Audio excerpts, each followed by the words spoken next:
Cinemas அனைவருக்கும் வணக்கம். படம் ரிலீஸ் ஆகிறதுக்கு 3 நாளைக்கு முன்னாடியே இன்னொரு புது ட்ரெய்லர் ரிலீஸ் பண்ணுறதுக்கு நம்ம WBயால் மட்டும்தான் முடியும். இப்போதைக்கு கோட்ஸில்லா எக்ஸ் காங் மூவிலேருந்து லேட்டஸ்ட்டாக ஒரு புது ட்ரெய்லரையுமே ரிலீஸ் பண்ணியிருக்காங்க. இது வரைக்குமே பொத்தி பாதுகாத்து இருந்த நம்ம மோத்ராவையுமே ஃபுல்லாகவே இந்த ட்ரெய்லரில் ரிவீல் பண்ணியிருக்காங்க. இந்த படத்தையுமே டிவி ஸ்பாட்ஸ் அண்ட் ட்ரெய்லர்ஸ் மூலமாக ஃபுல்லாகவே ஸ்பாயில் பண்ணிட்டாங்க. பட் இருந்தாலுமே இந்த படம் மேலே இருக்கிற ஹைப் எனக்கு இன்னுமே கம்மியாகலை. ஸோ எத்தனை பேர் ஃபர்ஸ்ட்டே டிக்கெட் எல்லாம் புக் பண்ணி ரெடியாக இருக்கீங்க அப்படிங்கிற மறக்காம கீழே கமெண்ட் பண்ணியிருக்கேன். அண்ட் இந்த ட்ரெய்லரை தாண்டியுமே ஒரு சில டிவி ஸ்பாட்ஸையுமே ரிலீஸ் பண்ணியிருக்காங்க. அண்ட் அதுலேயுமே நிறைய புது ஃபுட்டேஜ் எல்லாம் இருக்குது. ஸோ அது எல்லாத்தையுமே மொத்தமாக இந்த வீடியோவில் பிரேக் டவுன் பண்ணிடலாம். அண்ட் படம் ரிலீஸ் ஆகிறதுக்கு 2 நாள் தான் இருக்குது. ஸோ இதுக்கிடையில் எந்த ஒரு ஸ்பாயிலர்ஸுமே வேணாம்னு நினைக்கிறவங்க இதோட இந்த வீடியோ ஸ்கிப் பண்ணிடுங்க. சரி வாங்க நம்ம இப்போதைக்கு இந்த வீடியோவை ஸ்டார்ட் பண்ணிடலாம். ட்ரெய்லரோட ஓப்பனிங் ஷாட்லேயே வார் பேட்சை தான் காமிக்கிறாங்க. அது எல்லாமே கூட்டமாக ஹோலோகத்தில் அது பாட்டுக்கு பறந்துக்கிட்டு இருக்கு. ஸோ அது எல்லாத்தையுமே நம்ம காங் தூரத்தில் நின்று பார்க்குற மாதிரி காமிச்சிருக்காங்க. இதுக்கு முன்னாடி ஒரு பிரேக் டவுனில் ஒரு மிகப்பெரிய டைட்டனோட ஜஸ்ட் ரிப்ஸை மட்டுமே நம்ம ஸ்கார் கிங் அவரோட கோட்டைக்கு போகிறதுக்கான ஒரு பாலமாக யூஸ் பண்ணிக்கிட்டு இருந்தார் அப்படின்ற மாதிரி பார்த்துருப்போம். ஸோ அந்த டைட்டனோட ஃபுல் ஸ்கெல்டனையுமே இந்த ஒரு ஷாட்டில் காமிச்சிருக்காங்க. இந்த டைட்டன் கூட கம்பேர் பண்ணி பார்க்கும்போது நம்ம காங் அதோட தலையளவுக்கு கூட இல்லைங்க. ஸோ அந்த அளவுக்கு ரொம்ப குட்டியாக இருக்கிற மாதிரி காமிச்சிருக்காங்க. இந்த டைட்டன் கூட கம்பேர் பண்ணி பார்க்கும்போது நம்ம கோட்ஸில்லா அண்ட் ஷீமோ எல்லாம் எதுவுமே இல்லை அப்படின்னு தான் சொல்லணும். அந்த அளவுக்கு ஒரு பிரம்மாண்டமான டைட்டனோட ஸ்கெலிட்டனை தான் இந்த ஒரு ஷாட்டில் காமிச்சிருக்காங்க. இது மூலமாகவே ஃபியூச்சர் மூவிஸில் இன்னுமே மிகப்பெரிய பிரம்மாண்டமான டைட்டன்ஸ் எல்லாம் பார்க்க போறீங்க அப்படின்றத இந்த ஒரு ஷாட் மூலமாகவே டீஸ் பண்ணியிருக்காங்க அப்படின்னு தான் நினைக்கிறேன். அந்த ஒரு ஷாட்டில் நல்லா நோட் பண்ணி பார்த்தீங்கன்னா நம்ம சூக்கோ தான் நம்ம காங்கை ஸ்கார் கிங்கோட அந்த கோட்டைக்கு கூட்டு போகிற மாதிரி காமிச்சிருக்காங்க. இந்த படத்தோட ஸ்டார்டிங்கில் நம்ம சூக்கோ அவங்க அப்பா மாதிரியே ஒரு கெட்டவனாக தான் நம்ம காங்கையுமே பார்த்துருக்காரு. அதுக்கப்புறமா தான் நம்ம சூக்கோ ஹோலோகத்தில் நம்ம காங் கூட நிறைய டைம் ஸ்பெண்ட் பண்ணி நம்ம காங் கெட்டவன் கிடையாது அப்படின்ற புரிஞ்சுப்பார் போல. ஒரு டிவி ஸ்பாட்ஸில் கூட நம்ம சூக்கோக்கு நம்ம காங் ஒரு மீட்டை கொடுக்குறாரு சாப்பிட்றதுக்காக. நம்ம சூக்கோ ஸ்டார்டிங்கில் அது வேணாம் அப்படின்ட்டாலுமே நம்ம காங்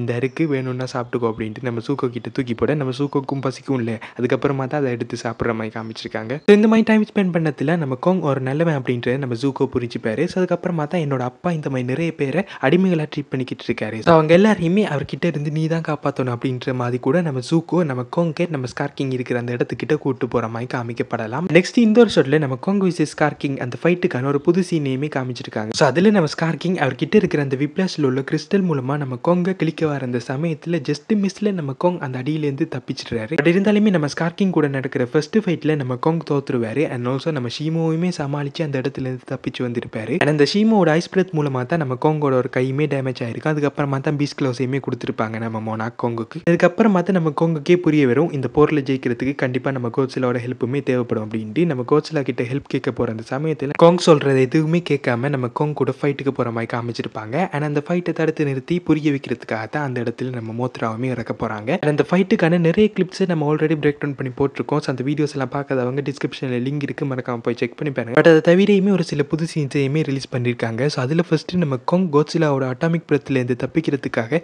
உருண்டு பிரண்டெல்லாம் தப்பிச்சுக்கிட்டு இருக்காரு. அதுக்கப்புறமா நம்ம காங் அவரோட பீஸ் க்ளோஸ் மூலமாக நம்ம கோட்ஸில்லாக்கு கொடுத்த அந்த பஞ்சில் நம்ம கோட்ஸில்லா நிலத்தடு மாதிரி கீழே விடுற மாதிரி காமிச்சிருக்காங்க. அண்ட் ஆல்சோ நம்ம காங் கோட்ஸில்லாவை வெறித்தனமாக அடிக்கிற மாதிரியுமே காமிச்சிருக்காங்க. கோட்ஸில்லா விசஸ் காங் மூவியில் நடக்கிற அந்த ஃபைட் சீக்வன்ஸில் நம்ம கோட்ஸில்லா கிட்ட காங் தோத்துருக்கோம்ல. ஸோ அது எல்லாத்துக்குமே சேர்த்து வச்சு தான் இந்த இடத்துல நம்ம காங் அடிக்கிறார் போல நம்ம கோட்ஸில்லாக்கு. அதுக்கப்புறமா நம்ம ஜியா, டாக்டர் ஆண்ட்ரோஸ், ட்ராப்பர் அண்ட் பர்னி எல்லாம் அந்த ஈவி இந்த மக்கள் இருக்கிற இடத்துக்கு போயிருப்பாங்கல்ல. ஸோ அந்த சமயத்தில் டாக்டர் ஆண்ட்ரோஸ் அந்த ஈவி இந்த மக்களோட ஒரு சில கல்வெட்டுகளையுமே பார்க்குறாங்க. ஸோ அதில் இந்த ஒரு ஷாட்டில் நம்ம கோட்ஸில்லா மாதிரியான ஒரு டைட்டனையுமே காமிச்சிருக்காங்க. ஸ்டார்டிங்கில் இது நம்ம கோட்ஸில்லாவாக தான் இருக்கும் அப்படின்னு தான் நினைச்சேன். பட் இது பார்க்கும்போது ரொம்ப டிஃப்ரெண்ட்டாக இருக்குது. அண்ட் ஆல்சோ அது கோட்ஸில்லாவை விட ரொம்ப பெருசாக இருக்கிற மாதிரியுமே காமிச்சிருக்காங்க. ஸோ நம்ம கோட்ஸில்லாக்கு முன்னாடியே மிகப்பெரிய டைட்டன்ஸ் இருந்ததாக அவங்களே கல்வெட்டுகளில் குறித்து வச்சிருக்காங்க. ஸோ யாருக்கு தெரியும் இந்த டைட்டனை கூட நெக்ஸ்ட் மூவிக்கான வில்லனாக இருக்கலாம். அதை நம்ம மூவி பார்த்து தான் தெரிஞ்சுக்கணும். அதுக்கப்புறமா தான் நம்ம தலைவி மோத்ராவை காமிக்கிறாங்க. இந்த படத்தில் கோல்டன் கலராக நம்ம மோத்ரா வரப்போகுது அப்படின்ற மாதிரி நம்ம முன்னாடியே சொல்லியிருந்தோம். ஸோ அதுக்கேற்ற மாதிரியே இந்த ஒரு ஷாட்டில் நம்ம மோத்ராவோட அந்த கோல்டன் கலரில் ஃபுல் லுக்கையுமே ரிவீல் பண்ணியிருக்காங்க. இதுக்கு முன்னாடி காமிச்ச தீம் விட ரொம்ப சூப்பராக இருக்குது நம்ம மோத்ராவோட லுக். அண்ட் ஆல்சோ இந்த ஒரு ஷாட்டில் நம்ம கோட்ஸில்லா அண்ட் காங் ஓடி வரும் இல்லை.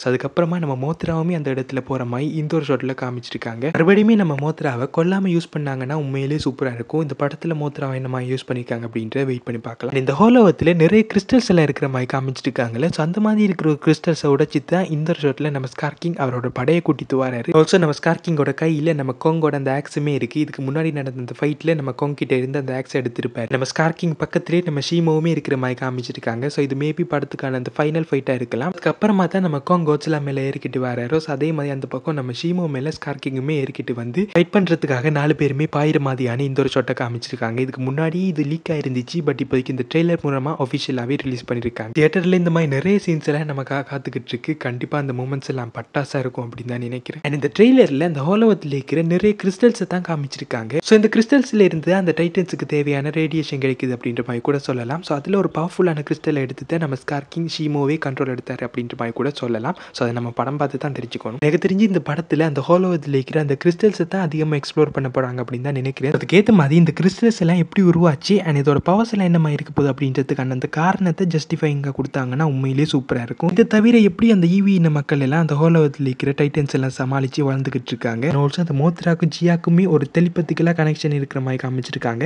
ஸோ அது என்னமா இந்த படத்தில் ஒர்க் ஆக போகுது அப்படின்ற எல்லாத்தையுமே நம்ம படம் பார்த்து தான் தெரிஞ்சுக்கணும். அண்ட் இந்த தவிர மோத்ரா பற்றின நிறைய டீட்டெயில்ஸ் எல்லாம் தெரியணும் அப்படின்னு நினைச்சிங்கன்னா நம்ம ஆல்ரெடி மோத்ராவோட ஒரிஜின் வீடியோ போட்டிருக்கோம். ஸோ அதை போய் செக் பண்ணி பார்த்துருங்க. அவ்வளோதாங்க, என்னால் முடிஞ்ச அளவுக்கு இந்த ட்ரெய்லரில் இருக்கிற எல்லா டீட்டெயில்ஸையுமே கவர் பண்ணிட்டேன் அப்படி தான் நினைக்கிறேன். என்ன ஒன்று நம்ம மோத்ராவையாச்சும் ரிவீல் பண்ணாமல் இருந்திருக்கலாம். இதை தவிர வேறு ஏதாச்சும் சர்ப்ரைஸ் எல்லாம் இருக்குமா, நெக்ஸ்ட் படத்துக்கான லீடப் எல்லாம் என்ன மாதிரி கொடுக்க போகிறாங்க அப்படின்றது இன்னும் 2 நாள் தானே இருக்குது. ஸோ பொறுத்திருந்து பார்த்து தெரிஞ்சுக்கலாம். ஸோ நீங்கள் இந்த படத்துக்காக இந்த அளவுக்கு ஈகராக வெயிட் பண்ணிட்டு இருக்கீங்க அண்ட் நீங்கள் டீம் கோச்லாவா, கொங்கா, ஸ்கார் கிங்கா, ஷீமோவா அப்படி இல்லைன்னா மோத்ராவா அப்படிங்கிறத மறக்காம கீழே கமெண்ட் பண்ணிடுங்க. ஸோ வேற ஒரு வீடியோவில் மீட் பண்ணலாம். See you guys, bye.